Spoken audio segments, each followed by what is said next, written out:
এই মুহূৰ্তত মই উপস্থিত আছোঁ ৰুক্মিণী গাঁৱৰ ভগদত্ত ২ৰ উপৰিভাগত মাননীয় মুখ্যমন্ত্ৰীয়ে কিছু সময়ৰ আগতে উন্মোচন কৰি থৈ যোৱা এই ভগদত্ত ২ যি উৰণ সেতুখন আচলতে কিমান সুন্দৰকৈ আটক ধুনীয়াকৈ ৰং তুলিকাৰে লগতে ষ্ট্ৰীট লাইটৰো ইয়াত ব্যৱস্থা কৰা হৈছে সুন্দৰকৈ আটক ধুনীয়াকৈ এই যি ফ্লাইঅভাৰখন সুন্দৰকৈ সজাই পৰাই তোলা হৈছে মই কেমেৰা পাৰ্চন সহযোগী কেমেৰা পাৰ্চনক এই দৃশ্যাংশ দেখাবলৈ মই অনুৰোধ জনাম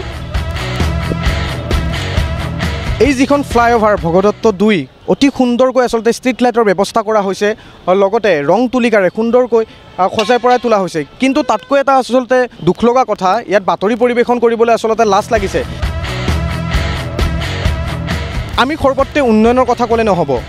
আমি প্ৰতিটো কথাতে চৰকাৰক আচলতে সমালোচনা কৰিলে নহ'ব আমি জনসাধাৰণো কিছু ক্ষেত্ৰত সজাগ হ'ব লাগিব এনেদৰে আচলতে ইয়াত পেকেট লাঞ্চ খায় লোকসকলে আচলতে এনেকৈ গোটেই ফ্লাইঅভাৰখনৰ ওপৰত এনেদৰে পেকেট লাঞ্চসমূহ পেলাই দিছে আৰু আটক ধুনীয়া যি পৰিৱেশসমূহ বিনষ্ট কৰা হৈছে আচলতে আমি জনসাধাৰণো কিছু ক্ষেত্ৰত সজাগ হোৱা উচিত এনেদৰে এই সুন্দৰকৈ আচলতে যি ফ্লাইঅভাৰখনৰ পৰিৱেশটো আচলতে বিনষ্ট কৰি পেলাইছে সম্পূৰ্ণৰূপে মাননীয় মুখ্যমন্ত্ৰী গুচি যোৱাৰ খন্তেক সময়ৰ পিছতে আচলতে ফ্লাইঅভাৰখনৰ দৃশ্যাংশ এনেধৰণে পেকেট লাঞ্চেৰে ভৰি পৰিছে আচলতে কিছু ক্ষেত্ৰত আমি জনসাধাৰণ সজাগ হ'ব লাগিব এই ক্ষেত্ৰত